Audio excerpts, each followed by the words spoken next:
Welcome to this course on deep learning. I'm Miguel, and I'm very excited to be teaching you Keras here on Datacamp. This course will add Keras as a powerful tool to your arsenal. Keras is a high-level deep learning framework. To understand what is meant by that, we can compare it to a lower-level framework, like Theano. Building a neural network in Theano can take many lines of code, and it requires a deep understanding of how they work internally. Building and training this very same network in Keras only takes a few lines of code. Much quicker, right? Keras is an open-source deep learning library that enables fast experimentation with neural networks. It runs on top of other frameworks like TensorFlow, Theano, or CNTK, and it was created by French AI researcher François Chollet. Why use Keras instead of other low-level libraries like TensorFlow? With Keras, you can build industry-ready models in no time, with much less code than Theano, as we saw before, and a higher abstraction than that offered by TensorFlow. This allows for quickly and easily checking if a neural network will get your problem solved. In addition, you can build any architecture you can imagine, from simple networks to more complex ones like autoencoders, convolutional, or recurrent neural networks. Keras models can also be deployed across a wide range of platforms, like Android, iOS, web apps, etc.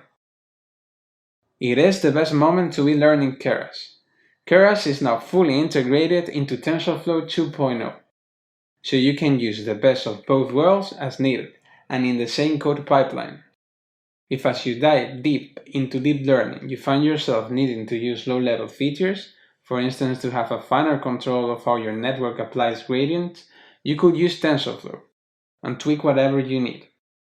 Now that you know better what Keras is and why to use it, perhaps we should discuss when and why to use neural networks in the first place.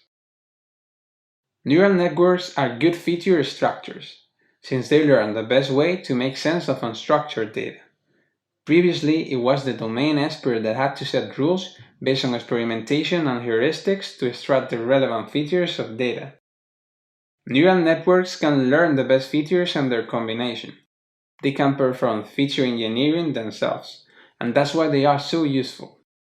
But what is unstructured data? Unstructured data is data that is not easily put into a table, for instance, sound, video, images, etc.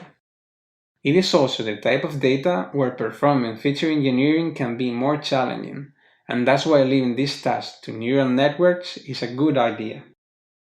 If you are dealing with unstructured data, you don't need to interpret the results, and your problem can benefit from a known architecture, then you probably should use neural networks. For instance, when classifying images of cats and dogs, images are unstructured data. We don't care as much about why the network knows it is a cat or a dog, and we can benefit from a convolutional neural network. So it is wise to use neural networks.